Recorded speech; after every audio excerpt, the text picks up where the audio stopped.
এই পোড়া আমের শরবতটা খেতে কিন্তু দারুণ হয়েছে। হাই বন্ধুরা, এখানে আমি 3টা ফ্রেশ ফ্রেশ কাঁচা আম নিয়েছি, আর নিয়েছি এখানে কয়েকটা পুদিনা পাতা। তো আমি এটা কড়াইতে সেদ্ধ করে নেব। চুলাতে করলে ভালো হয়, তো সবারই তো চুলা থাকে না, সেই জন্য আমি গ্যাসে এটাকে সেদ্ধ করে দেখাচ্ছি। তো একটা ঢাকনা দিয়ে এটাকে ঢেকে দিলাম, দিয়ে 5 মিনিট পর এটা ঢাকনা খুলে দেখো এটা কিন্তু হয়ে গেছে। তো আমি পোশাকটা খুলে নিলাম, নিয়ে এখন এর মাংসটাকে বার করে নিতে হবে। আমের মাংসটা বার করে নিয়ে নিলাম।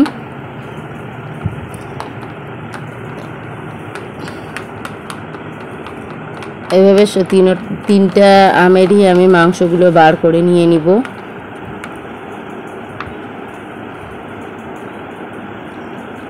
আর ফ্রিজের আমি এটা ঠান্ডা জল দিয়ে দিলাম এখানে ঠান্ডা করার জন্য। তো এখানে আমি আমের মাংসগুলো একটা মিক্সির জারেতে ঢেলে দিলাম, দিয়ে এখন দিয়ে দিলাম পুদিনা পাতা, সামান্য লবণ আর 2 চামচ চিনি দিয়ে এখন দিয়ে দেব টক দই। টক দইটা দিলে কি, টক দই শরীরের পক্ষে অনেক উপকার। এখন প্রচণ্ড গরম, তাই টক দইটা দিলে পেটটা ঠান্ডা থাকবে। আর দিয়ে দিলাম কয়েকটা বরফের টুকরো। তা পেস্ট করে নেওয়া হয়ে গেল, এখানে পেস্ট করা হয়ে গেছে। আর এখানে একটা প্লেট নিয়েছি শুকনো লঙ্কার গুঁড়ো দিয়ে আর একটু সামান্য লবণ দিয়ে এটাকে মিক্সড করে নিয়ে নিলাম।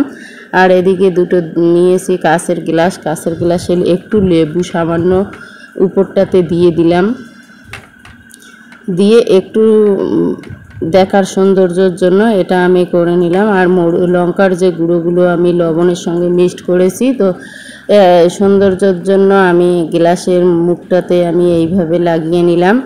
লাগিয়ে নিলে এখন দুটো গ্লাসে আমি 2টো বরফের টুকরো দিয়ে দিলাম, দিয়ে এখন আমি আমের যে জুসটা আছে সেটা আমি ঢেলে দিলাম। দেখো জুসটা কিন্তু খেতে অনেকটা সুস্বাদু হয়েছে। আর এটা গরমে প্রচণ্ড গরম, তাই এটা পেট ঠান্ডা রাখার জন্য এই শরবতটা আমি এইভাবে বাড়িতে বানালাম। আর আমার শরবতটা যদি আপনাদেরকে ভালো লাগে, লাইক শেয়ার সাবস্ক্রাইব অবশ্যই করবেন।